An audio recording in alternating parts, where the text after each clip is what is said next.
Oh, hey there. So I want to tell you the story of Sodom and Gomorrah real quick. And I'm going to try to get through it quick because there's kind of a lot to tell. So here's what happened. Okay. Abraham and Lot.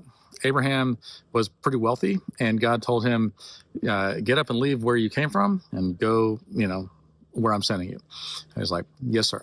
And so he brought all of his wealth with him. Now, wealth in a lot of places is, land and cattle and, herds and things like that. And so he had quite a bit. And his nephew Lot also had quite a bit. And so Lot's laborers and Abraham's laborers, their shepherds or whatever, herd keepers, started arguing with each other and became rivals.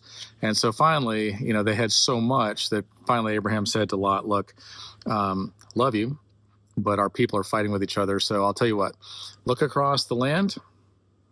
You pick whichever part you want. I'll take the other part. You get first dibs, even though I should get it because I'm older and all that. And so Lot's like, well, that over there looks better. I think I'll take that. And Abraham's like, okay, you can have it. And this is where Sodom and Gomorrah were, okay? And so at first, he was kind of away from the town, we can assume. And then as time passed, he got closer and closer. And then finally, by the time the angel showed up, he was like sitting in the town gate. Like he was an important person there. He was like one of the leaders of the town or whatever. So here's what happened. Some angels came to Abraham and they said, first of all, your wife is going to have a son next year. And his wife, Sarah, laughed. She's like, I'm 90 and my husband's 100. Like, I don't think so. But Abraham had been praying for this for a long time. And so when she laughed, then God's like, oh, you don't think I can do what I say I can do? This is easy for me. This is easy stuff for me. And so she denied it. She goes, I didn't actually do that. And then he's like, but you did though. Nevertheless, they were about to leave. The angels were about to leave. And Abraham was like, I'll go with you for a little while. I'll make sure that you have food and water and you've got to wash your feet. And I want to take care of you. I want to be a good host. And so as he's walking off in the distance, they can see Sodom and Gomorrah. And then God says, I should probably tell him what I'm about to do to Sodom and Gomorrah.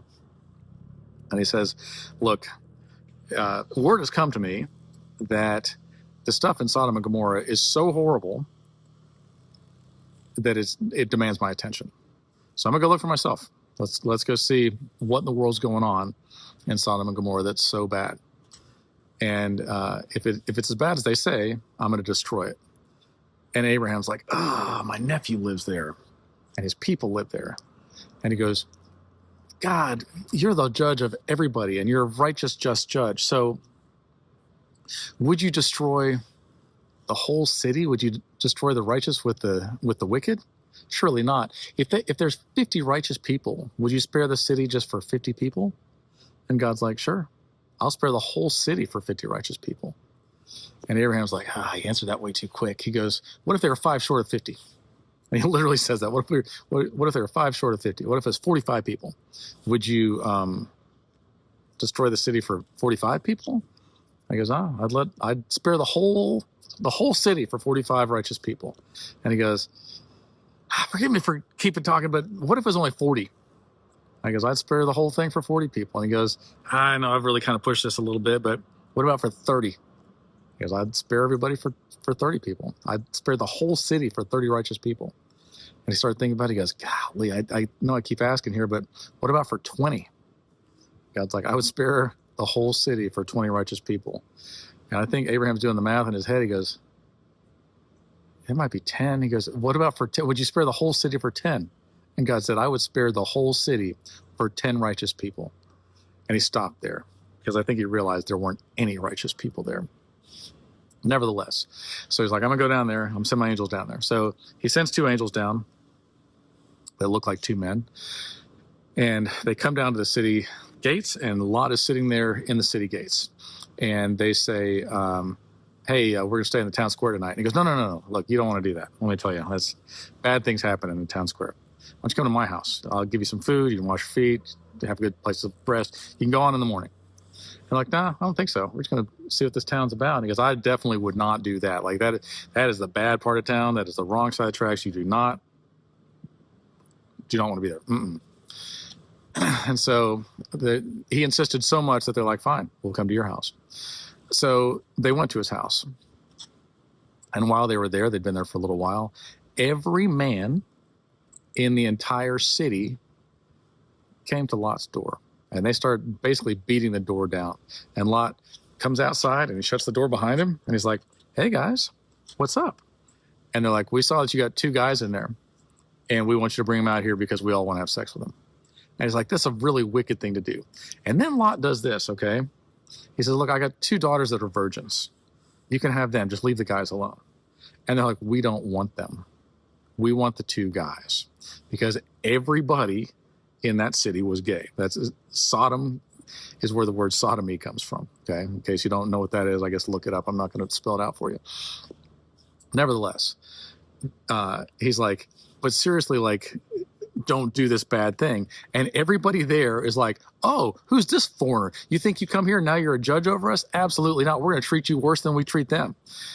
You know, basically, we're gonna have our way with you too. At which point, the angels open up the door, pull Lot inside, shut the door behind him, and then every man in this town is coming to beat the door down. And the angels strike them with blindness, okay? And the angels look at Lot and his family and they say, look, do you have anybody that's your own in this whole town? God's trying to spare you guys. So do you have anybody, any sons-in-law, daughters-in-law, sons, daughters, anything that is yours that you care about? Get them out right now. We're not kidding. Dawn is coming. This entire city is going to get destroyed. And so he goes to the men that are engaged to be with his daughters. And he's like, hey, man, you guys got to get out of here. And they're like, yeah, I think he's kidding. And they just stayed. And so finally the angels are like, look, stop playing games. You got to go. Fire's getting rained down from heaven on this place real quick. And so they're like, run, do not look back. Whatever you do, do not look back. Run through the field, the plains, and go up over those mountains, and you leave, and you don't look back. No matter what you hear, do not look back. And he's like, oh, that seems like a lot of work. Can I just go to that next town? It's a little small town. It's real small. Like, we can all agree on that, right? And they're like, fine, we'll spare that town for your sake because Abraham spoke on your behalf and God's trying to spare you and your family. So yes, you can go to that town. Do not look back. And so they're like, okay, well, let's get some stuff and we're going to talk about it. Maybe we can sell some property or whatever. And they're like, you got to go, man. Like, I don't know how I can tell you this. It is time. The bombs are coming. And so finally they grab him by the hand and they're like, let's go, guys. We're not kidding around. And so they get Lot and his wife and his 2 daughters. And they're like, for real though, go, run, don't look back.